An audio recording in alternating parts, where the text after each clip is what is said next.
Hi guys, welcome to the latest episode of the On Head podcast. Myself and Vincent this week are joined by local MLA Gerry Carroll. Welcome, Gerry. How are you, mate? I'm doing good. How are you doing? Not too All bad. good, Gerry. How you coping well? Quarantine? Yeah, I am. Been kept busy, so I'm doing all right. Gerry, just to start with, just want to ask you, as a local MLA, obviously you've been invited on by myself and Vincent, but what makes you want to come on to give people a local voice in terms of a mental health podcast?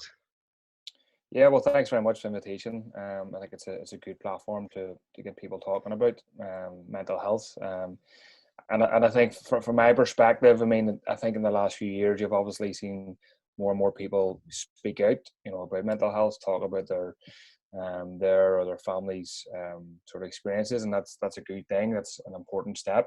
But from my perspective, I think something that's often missing in sort of debates about mental health is the requirement for an issue to be treated as a public health issue.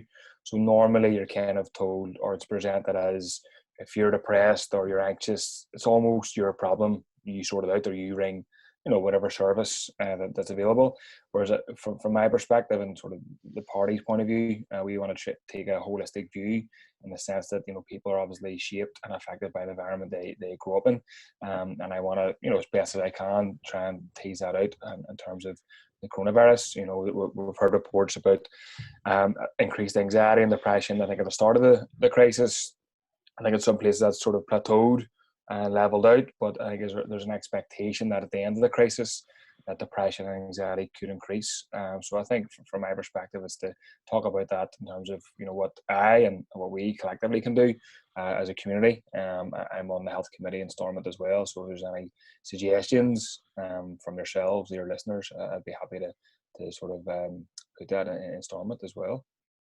Yeah, so obviously with this unprecedented time in terms of what's happened with the virus, nobody could foresee that happening, but it looks like the countries are going to head for another massive recession. So the local people on the ground that are, allowing for the initial consultations, their funding, is it going to be, it's going to suffer, obviously. Is there anything that, can be done in respect of that? Yeah, well, I think it's a good question. I mean, you're hearing reports from even Tories, who I'm certainly no fan of the Tories, but some of them are saying that we have learned the lesson from the last recession. Austerity, was wrong, or certainly if it wasn't wrong then, it's not right now. They're kind of saying those kind of messages, and if that's the case, certainly that would be welcome. But I come from a viewpoint of never trusting Tories. So they're kind of, a lot of sort of politicians and parties are saying nice things now because there's a crisis, as you said. But the sort of proof will be in the pudding when things sort of stabilise or settle down. Whenever that is, we don't know what's going to happen to services, as you indicated. So there's two things. Is it going to be a continuation of underfunding of mental health services? Reports say there's at least 7 to 16% of a discrepancy compared to funding in mental health services here compared to other parts of the UK. That's despite us having a higher rate of mental health problems. So is it going to be a continuation of that? Or are they going to turn around and say, we need a massive emergency injection of resources, of funding, of counsellors, of people who are working in mental health services? And I hope they would do the latter. But to be frank with you, I think nothing like that, I don't believe is going to happen until people can get organised, can put pressure on the governments in Westminster and Stormont. And I think that's probably what will be necessary, but it's not always the easiest thing for people, who've been through mental health problems to try and do that. But unfortunately, that's been my experience in mental health services. It's going to and does take a fight and a campaign to protect and enhance services. Gerry, I know you mentioned it there just a wee bit about how we already are underfunded in our mental health service, and I think I read the same thing that you must have read there about the discrepancy between here and the rest of the UK. You're also seeing that over 120,000 people are on the waiting list for more than a year to get speaking to someone. why is that? If you can just explain that to me, because I couldn't find out the why, and there's probably more than one explanation for it. Can you just sort of give us and the listeners a wee bit of an insight into why we're so underfunded? Yeah, sure. We're the worst off in our rates. Our suicide Exactly. rates are the worst, particularly for men. Could you go ahead and just try and explain it? Now, I know Yeah, you don't have all the answers. yeah, no, listen, that's a good question. I mean, my understanding of it is, to be frank, we're an afterthought. You know, we're part of sort of the UK officially, if you will. Although we can, I don't know if we want to talk about that in today's podcast. You know, so we're tied to London, if you will. But we're an afterthought, and you know, it doesn't come. You know, I mean, even the coronavirus crisis shows that. You know, there's no consideration of the effects on people in the north and on an island. So we're an afterthought in terms of from London's perspective, and the Tories and the Westminster government. And to be frank as well, I think there hasn't been enough done by all parties on executives. You know, big parties, whoever they are. So there's talk, and nobody comes out and says we're for bad mental health. Obviously, people are kind of saying they want good mental health. Most people want that across society, but the question is what's going to be done about it. And even if you saw in the new Decade New Approach agreement in January, seems a long time ago now. I mean, the reason why nurses' pay was so high up on the agenda, I think it was page 2 or page 3 of the agreement, was because obviously nurses took strike action. Actually, not just nurses, but healthcare workers generally, and they forced parties who were, you know, previously kind of saying, "There's no money there for you. Sorry, we can't pay you," and they forced those parties to essentially sign up to a deal which would see their pay enhanced. And unfortunately, mental health is kind of, you know, it's there, it's mentioned, it's talked about by big political parties, but there's no massive injection of resources which is needed to tackle. And I think the reason why it's so bad is because there's been a systemic withdrawal of funding from the NHS, at least in the last 10 years. That's been from Westminster and in Stormont as well. And obviously, when you do that, it has an effect. I think it's 3,000 or 5,000 nurses short in the health service, and I don't have the exact figures for mental health workers, but I'm sure it's quite high as well. So if you have a withdrawal and extraction of funding from services, then obviously, as you'll know, people are going to wait longer. So I think that's part of it as well. Harry, see on, correct me if I'm wrong, one of your social media pages, I seen something that was relating to maybe this sort of pandemic of the mental health is related closely to the Troubles. Would you agree with that? Absolutely, yeah. I mean, all the reports, Siobhan O'Neill from University of Ulster, I think, did a report into it, basically saying there's a connection and a correlation between the areas most affected by the Troubles, so North Belfast, West Belfast, Foyle, I think parts of Tyrone as well. Between poverty, between deprivation and mental health, all these things come together, and it's a sort of cruel irony that the people who, you know, suffered the most from the Troubles in many ways are suffering the most through bad mental health. So all these things are connected, and there's research, bodies of research across the world that shows the connection between poverty, deprivation, and you know, mental ill health. And you know, an obvious point, if you're spending your days worrying about paying bills, then obviously that's going to affect your mental health. So yeah, it's quite a cruel irony and a cruel connection, but it's the reality, unfortunately, for people. Yes, Gerry, I noticed that I got a couple of different ages now, so correct me here, but either you were 16 or 17 when you funded yourself and a friend of yours to go to Edinburgh to End Poverty Now campaign. Yeah. Is poverty, I know poverty in itself is worth tackling, but when you're considering tackling it, do you consider the sort of the branches that come off the poverty tree, like what you're saying, cultural, material deprivation and stuff like having to pay bills and stuff, and then mental health? Is that what you're considering, all of that? I think so. It was good research done there, Vincent, by yourself. Yeah, that was many years ago now. But a group of us in West Belfast, some Mary's, some last albums, Dominics and Genevieve as well. We organised a bus. It was the Make Poverty History campaign in 2003, I think it was. sorry, 2005. There was a big demonstration, about 250,000 people, and there was a big campaign at the time to say cancelled world debt and poverty, and obviously we were drawing the connection between maybe, if you will, extreme poverty in say Africa and Asia, and also, you know, relative poverty here. But I think there is a connection, and even, you know, in a society where we're often told there's no money or resources are tight. I mean, there's been debates in Stormont recently around the finance, the budget bill, the latest budget bill. And we're kind of being told that we want to do X, Y, and Z, but, you know, Westminster has all the powers. But even in the north, you've got a high proportion of multimillionaires, but nobody's really talking about these people, you know. And obviously, you know, anybody could experience bad mental health, but it's more acute, it's more focused, and it affects deprived areas in a greater way.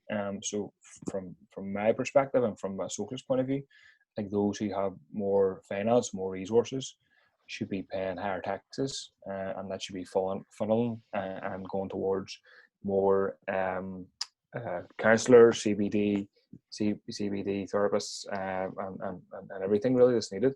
So I think out of this crisis, you know, there's everybody's saying about a new normal.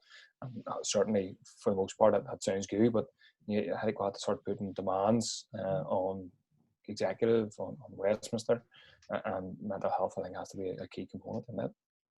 Yeah. And what do you think? Go ahead. Go ahead, Vincent. Just following on, Gerry, what do you think about the whole universal basic income? Now, I'm sure you've seen the stuff coming out of Finland, the research, and coming out of some parts of Barcelona, where now there are some problems with it, but it does seem to be alleviating sort of anxiety in, albeit small places and small demographics. What do you think about that? As a socialist, would that be something that you agree with? We're having a discussion, to be honest with you, about it. I think there's aspects of it which are good. I mean, the fact that even that, you know, the benefit levels in the north and I suppose across the UK, in the UK rather, are quite low. So any uplift in that is welcome. You know, first and foremost from people on the benefits, but also from myself, obviously. But there's aspects of universal basic income that is, if not unclear, then certainly there's ambiguity around what happens to pensions, what happens to other sort of benefits, state benefits like that. So that aspects obviously have to be worked out, have to be discussed. But I think any measures, Vincent, to be honest, that's talking about increasing welfare for people, it's something that has to be supported, you know. And, you know, we're hearing of people here out of work who can't get the furlough scheme, who are going to food banks, you know. I mean, even before this crisis, you know, hearing stories of sort of civil service workers who are normally, previously you were told when you left school it was a good job, a job for life, going to food banks and working second jobs, you know, because even in-work poverty is an increased thing. So measures to address that, I think, are seriously needed, but I think there's a dearth of proposals coming from the mainstream, to be honest.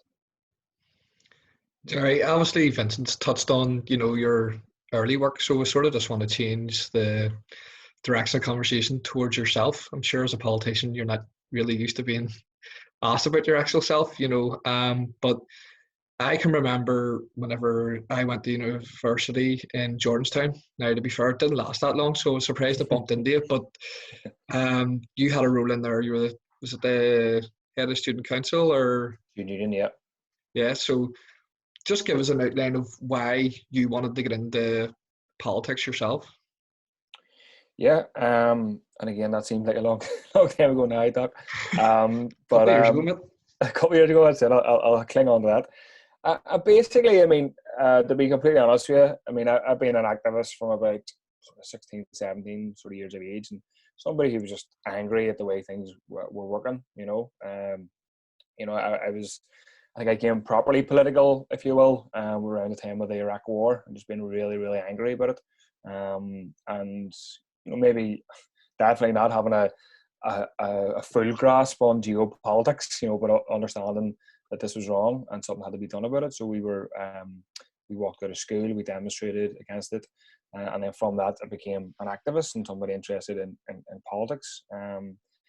But never really kind of, if I'm being honest with you, never sort of sat back and dreamed of being an MLA or a councillor. It kind of just happened that, you know, we needed somebody who was going to stand up for ordinary people, to have a socialist stand for SU elections and then later council and Stormont elections. For me, that was always the key thing, you know, taking on the issues, putting them front and centre. And obviously that requires sometimes a face to be put on a poster. So yeah, so it was the activism, it was the issues. I think back then in Jordanstown there was an issue around the closure of a student. The university ran canteen. We campaigned on that, campaigned against student fees. I think around Palestine and another few issues. And I got elected and obviously used a platform of an issue, sort of said VP it was called, so the president of Jordanstown Fuel, used that platform to highlight those causes, and I think it was useful. Yeah, I can remember at a young age you were actually speaking in front of big audiences, you know, very well actually, to your detriment, but obviously representing the people of West Belfast, it must feel like a weight on your shoulders. So what do you do personally to de-stress? I see you be up and down the road on your bike or whatever, play football. But is that sort of like a stress relief for you, or? Yeah, I mean, it's obviously tough work, you know, but it's you know, maybe cliche, I suppose, but I enjoy it because you're trying your best to help people and people appreciate it, you know. Even if you do come up against barriers of government, you know, people, you know, do by and large, amongst most people, appreciate helping out and doing your best. So we try that politically, but also to try where we can to organise people in terms of campaigns and protests and that. In terms of shutting off, yeah, bit of cycling, try a bit of football, but we'll not talk about that today. And a bit of running, bit of exercise, walk a dog. So the good thing about sort of being able to get out during the lockdown is that I can walk the dog, obviously. So that keeps me on my toes. So yeah, I like to do a bit of exercises as much as I can. I think your claim to fame in the football department would have been that you got to play against the Limerick Library, wouldn't it, Gerry, in the Sunday League? I don't know what you're talking about there. There we go, apologise, answer.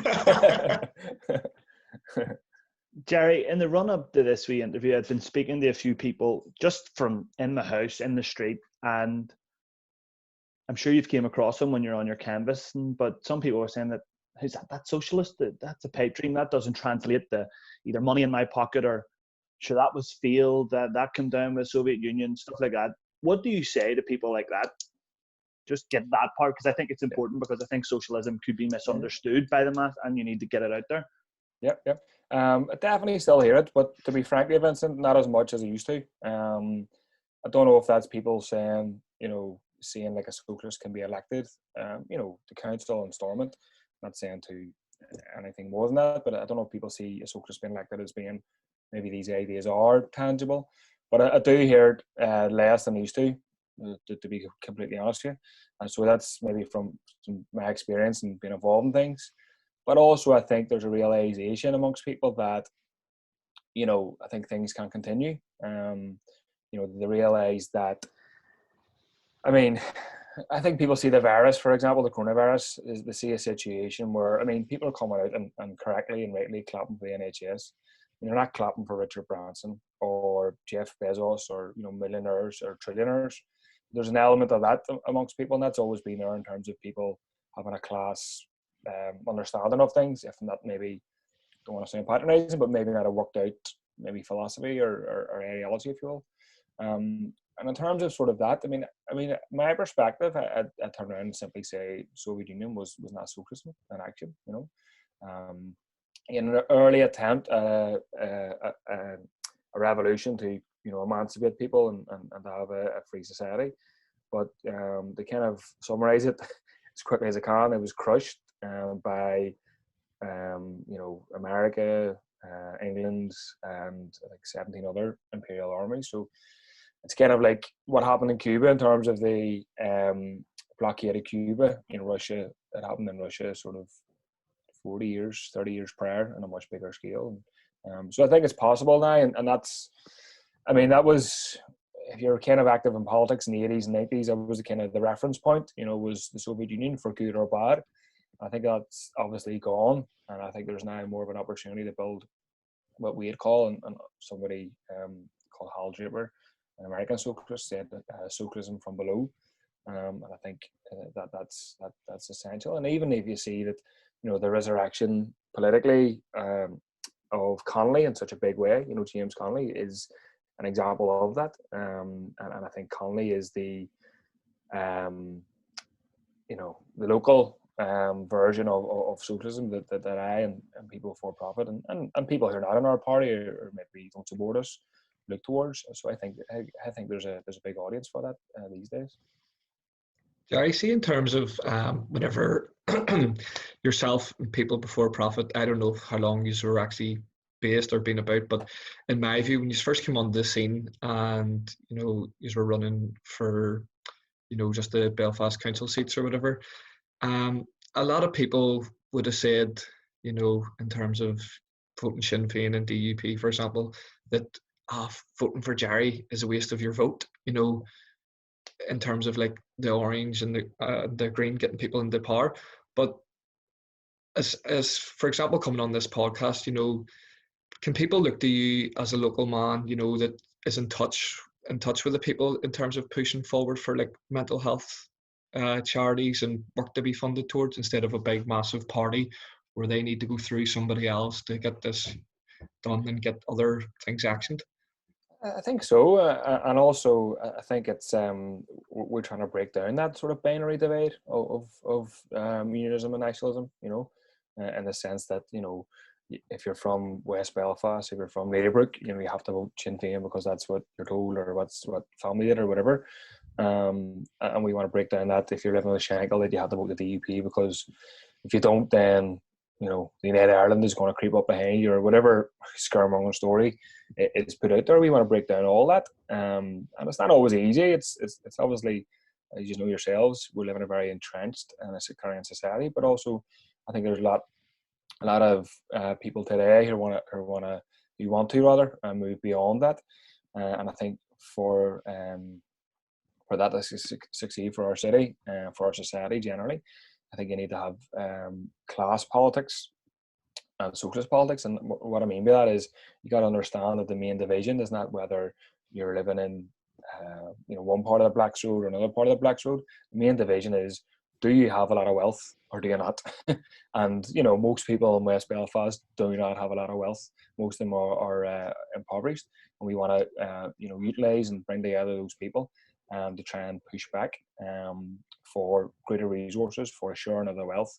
And obviously mental health is a key component of it because it's working class people, it's people in deprived areas who are being impacted the most by welfare reform, by all these negative policies, but also by bad and poor mental health. So I think we're trying to bring that together in one sort of tangible way. We've been working quite closely with a lot of mental health groups, but one of them in particular is a group called Compass Counselling. They're based on the Shankill, and they do cross-community work as well. We've been working to help them secure funding. They were disgracefully not funded by any government department at all, and we kind of did a bit of a campaign, caused a bit of stir, and the city council stepped in and funded them. So I think that's another example. Talk about you need to cause a bit of stir. You need to create. You shouldn't have to, but recent history, just this year, shows us and people in our party that you had to unfortunately cause a bit of stir if you want to get anywhere, and that's mental health included in that as well. Yeah, Gerry, when I think about why, because it certainly seems to me, like I said, I work in a school, so I can sort of see sort of an increase in mental health problems without discussing too much about the school, obviously. There are a couple of things that may be high on your agenda that I think certainly don't promote positive mental health, and they're temporary work and sort of high landlord prices. Both of these things need to be addressed, in my opinion. I don't know what you think, because people are living a more and more precarious life. They could be evicted at any stage if they can't pay the bills, especially during a time like this. And also, they can be disposed of quite easily in work. There's basically no such thing as a permanent job now for a long time. And that's not great for people's mental health either. Are you doing anything to address any of that? Yeah, I think there are two fundamental points. On the housing aspect, we actually proposed 13 amendments to a recent Stormont bill on housing to basically increase the length of time that landlords can't evict during this crisis. Unfortunately, no other party saw fit to support those amendments because, I think they're by and large, a lot of them, if not connected to, then certainly represent the interests of big landlords, which is deeply worrying. And I think that, I think we need an understanding that, obviously, we're taught that, you have to buy a home, growing up as young people. And if you can, if you're able to, fair play to you. But there's not really a discussion about, the merits and the need for tenants associations. Maybe in the 70s and 60s, there was a bigger focus on that, particularly in here. There's not a real focus on the fact that tenants have rights, and all these things are basic points. But I think by and large, people, I'm not saying people are ignorant, but they're not being told about these things. It's being kept silent about the rights that people have, and we hear stories all the time of landlords. Treating people unfairly and disgracefully, and even during this crisis, you're hearing about landlords providing tenants with threatening letters saying we're going to take you to court. So all that stuff is very, very, if not, and not only just unfair and sort of, how would you say? I want to choose my words here. Unfair and certainly not good behaviour. But as you said, it has a bad effect on your mental health. If you're living in a state of constant fear that you can be evicted, you've got a rolling contract that your landlord can sort of turf you out for no basis or sort of flimsy reasons. That's obviously going to affect your mental health. You need a home somewhere where you can be secure in, where you can feel comfortable in. And if you're living, month to month or week to week maybe, you're going to feel obviously insecure, and it's going to affect your mental health. So we're doing a lot around that. We're involved in student renters groups, and we encourage people to get active in those. The other point about, I think it was 0 hour contracts, I think you said, Vincent. That's just temporary work generally. Some people have. Agency contracts and agency staff, all that stuff is just shocking. We're working through a number of sort of trade union avenues in terms of dealing with health and safety issues during the coronavirus, but we're of the view that people need to join a union, and that needs to be writ large right across West Belfast and beyond. People should be and need to be in a union, and I think myself maybe, but also people in unions, and I'm saying this as a friendly critic, if you will, need to convey to young people especially the merits and the needs of a trade union. Because I still think, unfortunately, amongst a lot of young people, a trade union is seen as something for older people or something for maybe their mas or dads, whereas a trade union is for the people working in home bargains or Asda or whatever. So we're working to try and address that, and we've got a bill hopefully coming through Stormont to try and make it easier for people to be in a trade union. So I can deal with that maybe at another stage, but just to make you aware of that as well. Gerry, see, in respect of obviously the bills trying to be passed in Parliament on a UK even scale, see, for smaller parties, are they hard to push through for the likes of the people on the ground in terms of deprived areas in West Belfast? Because I don't know if this is a fair assessment or not, but are the big parties sort of controlled by people with money in respect of, like when you were saying, trying to push through the landlord bill?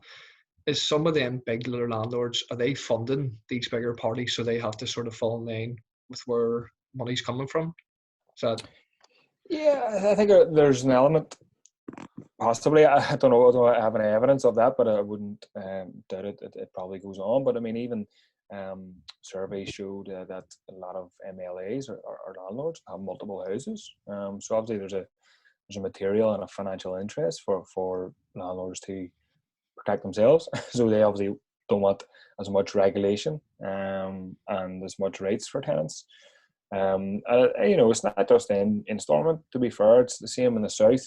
I think it's the same in Britain as well. And I think there's an element of not being for not wanting laws that kind of encroach on maybe people doing materially well from having multiple properties. So there's that, and then there's also the aspect of there's a cozy consensus politically. I think across Europe you saw people like Jeremy Corbyn tried to break that consensus. Whatever criticisms people might have of him, he tried to break the cozy consensus. And I think obviously we're trying to do that.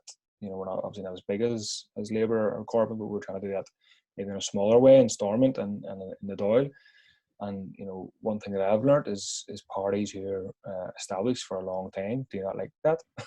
Do not like that. Do not like the challenge of their consensus. Do not like the challenge of the fact that they have had things, fairly good for a load of years, and do not like the fact that people are causing a stir. So that's my experience, even from a few short years in politics.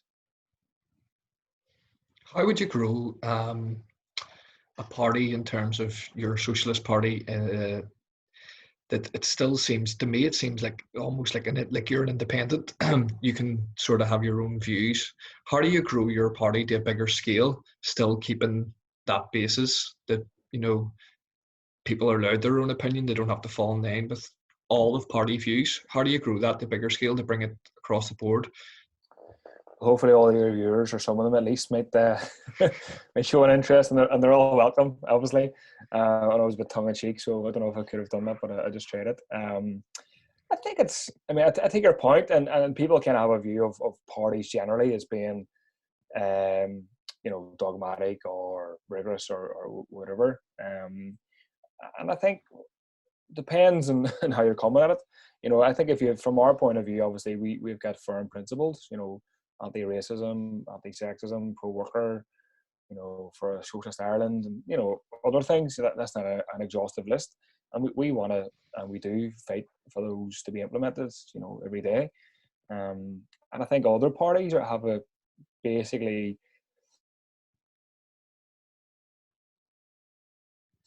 and I think people look at parties, across the board, sort of mainstream political parties. People look at them with an element of cynicism, saying you can change. You can be against welfare reform one day and for it the next day. You can be, as I sort of said before the podcast started, you can be against paying nurses and the NHS a wage and then clap the next day. So there's an element of cynicism, and I think a healthy element of cynicism amongst a lot of people. But from our point, we're trying to build radical socialist policies and politics, and they can be popular.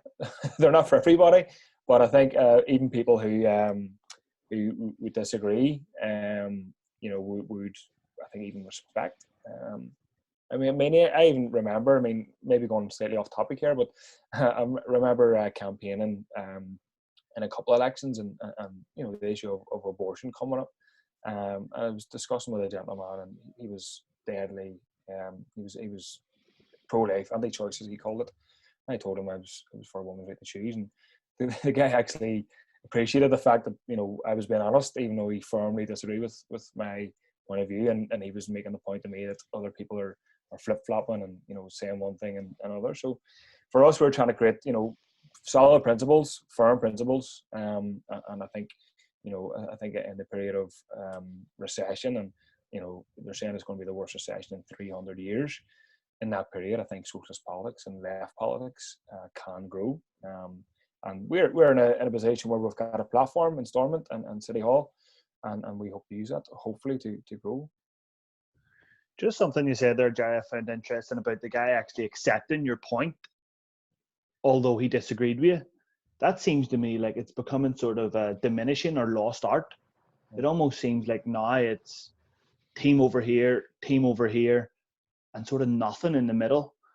And no matter what each other says, it's no, you did this and we did this. And it seems like we've lost the art of conversation, of open communication, and a willingness to change your mind. Certainly here, I see that a lot of our parties just benefit from hereditary voting, is what I call it. I don't know if that's out there, but I voted such and such because my daddy voted such and such. And that to me is sort of the antithesis of politics and of voting, because it's not really a vote. You're just going, well, this is what my family vote. And for me, that won't change until we start to reintroduce conversation. That's why part of the reason why I wanted to do this, because a lot of the media is, right, Gerry, there's your 3 minutes. You go, you can't do anything in 3 minutes. You know what I mean? Yeah. Is there anything that you would do or change if you could to get that conversation, to have a broader conversation? Yeah, it's a good question, good point. And I think it's part of what you said, but it's also part of, official media needing or searching for that narrative, so mainstream news outlets, they'll need, or they want a extreme loyalist to go on if there's a conversation about whatever, James McLean or whatever. They seek and they live off those kind of controversial, divisive debates, because we get calls, get people tuning in for the most part, and they know that. So I think there's a whole conversation about media that we need to have here, and I think platforms like this are important, because you can have a longer conversation, maybe a sort of slowed down conversation as well, whereas the media essentially is looking for maybe sound bites in a bad sense, and also I think there's a real how would you say no real focus or attempt to include sort of left voices in that. Just talking about ourselves, I think the media could be, the official media could be doing a lot more to include our party, to be completely frank, in conversation and debates. But even generally, there's no real attempt to seek out a left-wing voice. So that therefore recreates the division in society, that politics isn't left or right or issues or whatever. It's green, orange, and everything else is either disregarded or given a line or two, or a half a second, or whatever. So I think all that needs to change, and I think new media platforms are an important part in doing it. See, personally, Gerry, for yourself, whenever you're out canvassing, going around the doors, speaking to people, or for example, whenever the polling stations are at, St. Michael's or wherever they be, and people are walking in, and I found it myself, because I'm always wary of doing it, and people are trying to hand over, like, here, vote for me. I almost feel like, if I'm not voting for that person, like, bad, in the sense that, you can't take everybody's, does it ever make you feel like, almost like silly, in a sense that you're standing there, and then whenever you go home later, you sort of go to yourself, only certain amount of people done that, and question yourself, in a sense of like any insecurities or anxieties about putting yourself out there? Not really on that aspect, to be honest with you. But I think it is a bit strange that you have to stand outside polling stations, to be frank. I think it's a thing in the north, it's not a thing in the south. I don't know where else does it or doesn't do it across the world, but it's a strange practice, but it's something that you have to do in the west. But not really, to be honest with you. I think you'll find even people taking their leaflet may not agree with you. People who don't take their leaflet may agree with you. So it's kind of, I think it balances out really in the end. Yeah. So basically, what I'm trying to get at is, it just sort of that even people like yourself, it must take a lot of self-confidence and a lot of belief mentally to stand out and put your own ideas forward to people and put yourself out there. Where for you, does that come from? Does it come from your parents, or where was that background, in terms of where was it instilled in you? Yeah, I think you do have to a political confidence, to be honest with you. There's an element of personal confidence that you just have to do it, to be frank. But I think for me, the confidence would be in the politics. In the sense that do you fundamentally agree with what you're saying in your leaflets and your posters? Yes, then go out and do what's necessary to spread the message, so to speak, you know. So for me, I would say probably there. I'm sure I probably do get an element of it from my parents, but saying in the main, it would be through being confident, being assured in the politics, and that comes not just from me. Obviously, that comes from, you know, discussion in the party amongst members. So I think it would come from there in the main. Yeah. Sorry if anybody can hear in the background, but I think I've heard the elephants up the stairs with the kids. But going forward, you know, with this, obviously the current situation that's going on, the kids are locked down and whatever, and the schools are closed. Do you think in any way that there will be anything put in place, or that it will affect the children? Because my kids, I know from my own experience, that they know that they can't even go near their granny now whenever we go around and stand at the gate. Do you think it'll affect them in any way? Or, you know, when they go back to school, is there anything being put in place as far as you're aware in terms of that to help kids back into society? Because obviously there's still talk of social distancing in schools, and telling 6-year-olds in the playground to stay away from each other, for me personally, I don't think it's going to happen, you know, because I know I definitely couldn't get my wee lad to do it, you know. Yeah, I mean, it's obviously very difficult I don't have kids myself, but it's very difficult, you know, speaking to sort of sisters and other people who have kids. And I think kids have been very, maybe I haven't seen the bad say, but seem to be very tolerant, you know, in a very difficult situation, you know, both young people and sort of teenagers.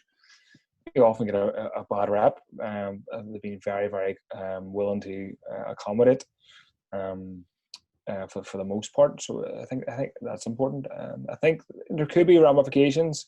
I remember reading about somebody who survived the Spanish influenza in 1914, I think it was, early 20th century, and saying that this particular woman, you know, didn't hug anybody for so many years because she was still concerned about, you know, passing on sort of viruses and stuff. So hopefully it's not that extreme, but I think it'll affect people for a while.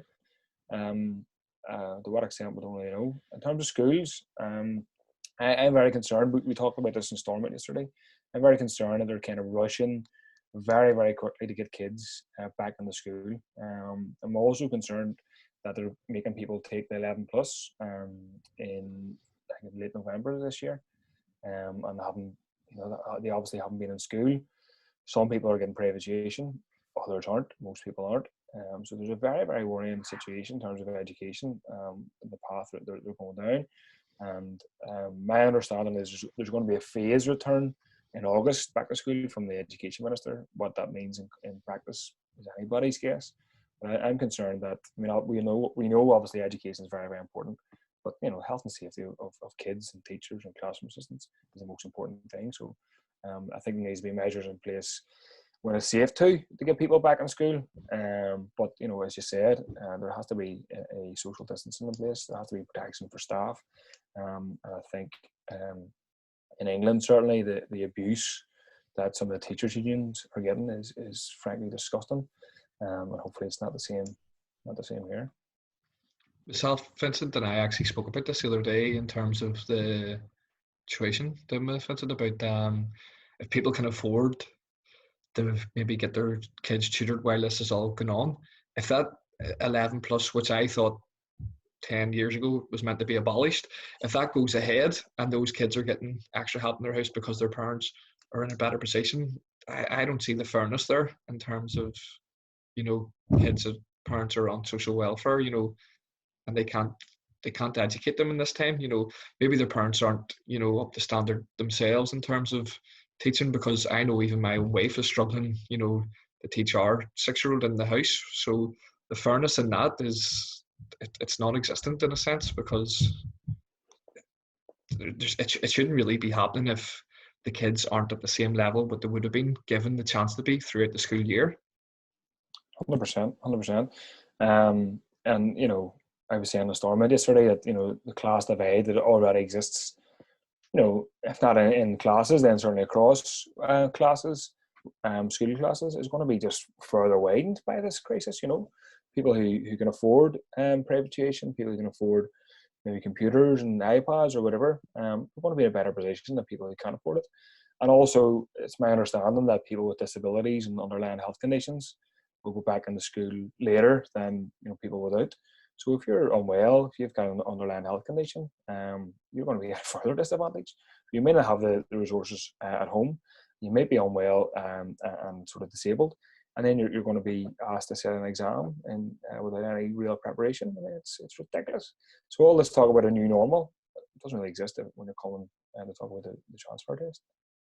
Gerry, to me, I didn't know that they were going to go ahead with that test, and that's alarming because you know as well as I do, and Paul will know as well, that the working classes are already deprived in terms of materially, and that does impact educational outcomes. Now, schools like, I went to La Salle, I think you went to St. Mary's, if I'm right. Yeah. I'm not. Yeah. And there's maybe a wee bit of a philosophical difference there, but I know in La Salle, they done amazing things in terms of getting those kids from the most disadvantaged backgrounds as far as they could. It's one of the reasons I'm so proud of going to that school, because I was a kid like that myself. Now there's people that are way worse off than me, and they were managing to pull them up as well. It seems to me like doing that's going to set sort of a generation back even further than we were. That's sort of the opposite of progress, it seems to be. If that goes ahead, now maybe I'm being dramatic. Yeah, no, I think it is, and I went to St. Mary's, and some of my brothers, as you know, went to La Salle, and I don't even know what the difference in teaching was in the schools. I mean, there's good and bad teachers everywhere, so I don't think there's anything sort of uniquely done in St. Mary's that wasn't done in La Salle, So I think a grammar title is a title, in my view, just that. It is about prestige for the most part, and I think that needs to be addressed. And why can't we have a situation where all schools are invested in equally, they're funded fairly, and you go to your local school, or if you don't go to your local school, you go to the next local school, so people aren't stuck on buses or stuck on cars to travel and to get to school. So I think you're right. I think there's a worrying precedent being set for education, and also, I mean, to be frank, I mean, can we have a situation where people can be educated not in the classroom? That's anyway. You work in education, you know this better than me, the practicalities. But surely we can have a situation where people aren't stuck in a classroom for whatever it is, 30 whatever hours a week, both teaching staff and also young people. Certainly, from my perspective, I had good times in school, but sometimes sitting in a classroom for 8 hours a day, it was horrendous in a lot of cases because just the monotony of it. And that's me being completely honest. Can we not get the situation where education is done in a much more productive, dynamic, fruitful way? I think for the most part, most teachers, most people working in education would be up for that. But it seems to be from the department. There's the department says no approach to it really. Sorry, just to steer the conversation in a different direction in terms of obviously children in school, because when they get into their teenage years and maybe their early 20s, that's when a lot of people, certainly in this area, seem to be suffering from mental health problems.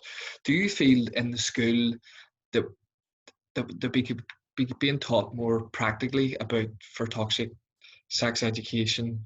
The whole the LGBT community are sort of pushing for this. We're going to have guests on soon talking about that.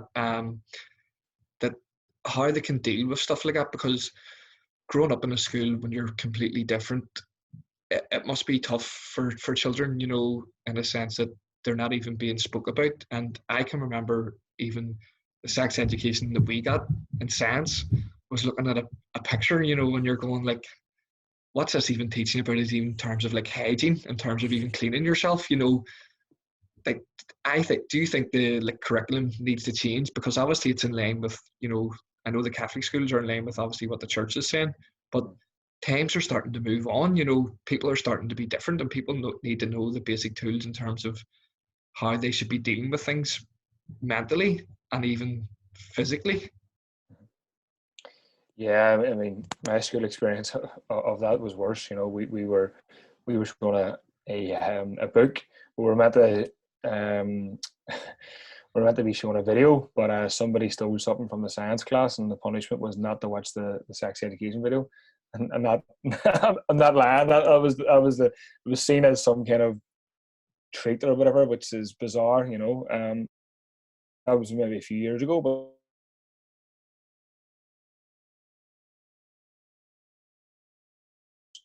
both in terms of giving people the information, but also, you know, surely young people are well equipped and able to discuss and ask questions rather than a sort of this is the formula type approach. It should be okay. Here's the science, here's the facts, but also how do we discuss that and inform young people, you know, about all the differences that you said in terms of, you know, sexuality and gender, also about consent, about you know, these issues. So I think I know it happens sort of piecemeal in some schools. Some schools are better than the other, but for the most part, there's no real curriculum that has proper sex education in it, and it really boggles the mind.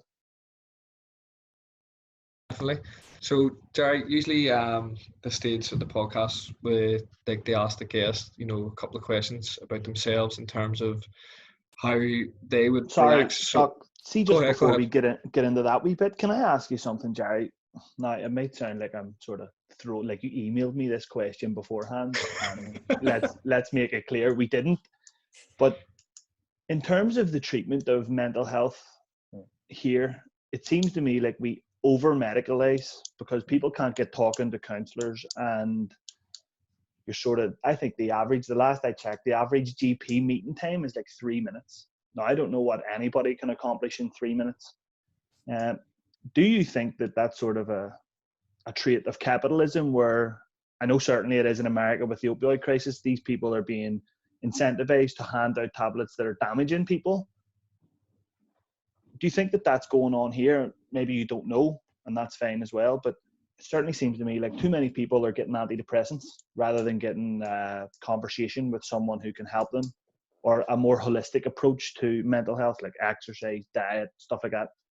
What do you think about that? I think it's spot on. You know, obviously people are highly addicted to prescription tablets, you know. Don't have the figures at hand, but I know they're quite high and quite growing. And I think there's an approach. I mean, if you treat the majority of people and cure, if you want to put it that way, their mental health problems, who's going to lose out? Pharmaceutical companies aren't going to make money, you know. So I don't want to say it's a conspiracy, but they have a financial and a material reason to not cure lots and lots of people. So I think that's clear. And I was watching a documentary on Netflix recently, one based in America. I can't remember the title. The guy's son died from a sort of an opioid overdose, and he kind of exposes that and how it's basically in America, I think it was the FDA just kind of let some doctors run wild and prescribe sort of pain pills right across the board for people who didn't need it.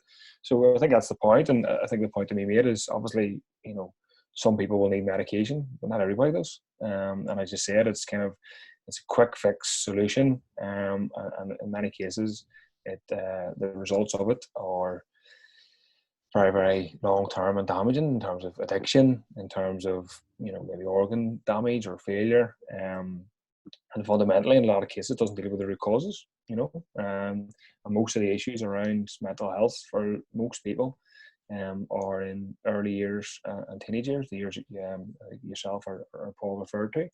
So that requires, and I'm not a behavioural scientist or a counsellor and all that, but my understanding is that it requires more CBT, more counselling for most people. Now, other people will need more acute, more specified treatment, but for lots and lots of people, that's needed. And to go back to schools, I mean, schools have counsellors, but they're oversubscribed. There's not enough of them, and so that's one aspect of it in schools. Even mental health, not sure what extent it's taught in schools in detail. Maybe you can enlighten me, Vincent. But to my understanding is there's no real formula or program from fairly early on to inform people of mental health in terms of if you're feeling bad. You know, in some ways that's normal in a way because lots of people do, but also what can you do to make yourself feel better? And to be frank, that comes back to resources as well, because teachers are overstretched, oversubscribed. Same with classroom assistants. So if you really want to have a proper approach to this, it's going to require a lot of investment, a lot of resources. And I think for the most part, the political will to do that just doesn't exist. And how do we go about getting that out there? How do we go about getting that conversation that okay, the antidepressants, and I know Paul will have maybe a different opinion than me, they are necessary at some point, but like you say, they don't tackle the root cause. I think that whole chemical imbalance has been largely discredited in terms of what I've read. So how do we get that out that we need to start tackling the root cause? And antidepressants are part of that. Yes, I 100% agree that they're part of the treatment, but they're not the be all and end all. It seems to me that it's all coming around to money. Pharmaceutical companies want more of it, and we can't get enough of it to fund counselors and to fund like in school initiatives and stuff like that. How do we go about changing that? Is what I'm asking you. Yeah, I think a part of it is also, as you said, is to say that it's not everything. Medication isn't everything. It's important for certain people and for certain ailments and illnesses. So I'm not saying that it's never useful or never productive, and I don't think you are, to be fair, saying that either. But I think it's to say that is that the only way where people can improve their health in terms of mental health in particular. So it's getting that conversation out there, challenging, to be frank, the power of big pharmaceutical companies who spend billions every single year on advertising, challenging that, and also having a conversation to say that, okay, what impact as, in terms of, in a good sense, if you will, the coronavirus has obviously had obvious terrible consequences in terms of death and illness and all that. But in terms of people coming together, I'm seeing in my street, at least, I'm sure it's the same where you are, people coming out and engaging with each other in a way that they haven't done for years. Now, obviously, they're socially distant and all that, but they're coming in and clapping on Thursday. They're asking about what's going on with their kids and all that kind of stuff, right? I mean, that you can maybe say that's acute or that's sort of specific to this period. Maybe it is, but can we, out of this crisis, develop something out of that? I don't know. It's an open question. And if we can, then certainly I would hazard a strong guess. And if we can do that, then you would imagine people's anxiety, depression, it may not completely go away, but I would imagine it would reduce a lot. Because a lot of people feel like, they're powerless in the world. They feel hopeless. They can't see a future. I mean, I know I'm quite making sort of generalized statements here, but, for some people, that's an essence of their mental health. If you can break that down by having a more stronger connected communities, I think that would play a fundamental role. Now, it doesn't negate the role for medicine, medication, but I think it would help a lot of people. Hope so. That sort of ties in with the question I was just thinking about putting to both of you, because I've never ever discussed it with anybody. It sort of just came to me because I think you're right. We've sort of lost a sense of community, in terms of socializing with others. But what keeps coming up is funding, and that we're low on funding for counsellors.